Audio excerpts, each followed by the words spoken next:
досудебное производство уже ведется, в ЕРПП зарегистрировано, то, естественно, следствию надо что-то показывать, что-то делать. И я уверен, это просто как одна из очередных галочек.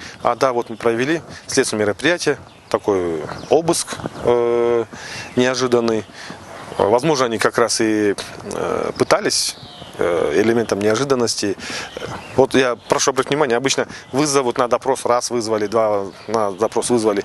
Если там какие-либо из представленных документов, которые в открытых массивах лежат, незаконное происхождение, что-либо, вот, я же говорю, хоть какие-то признаки преступления, когда находят, а потом, да, обращаются в суд, необходимо провести обыск, так как мы уверены, что в доме находятся могут находиться документы, свидетельствуют, например, о незаконной деятельности, например, вот как пытаются показать, что якобы Джумалиев занимался незаконной предпринимательской деятельностью, занимая государственную должность.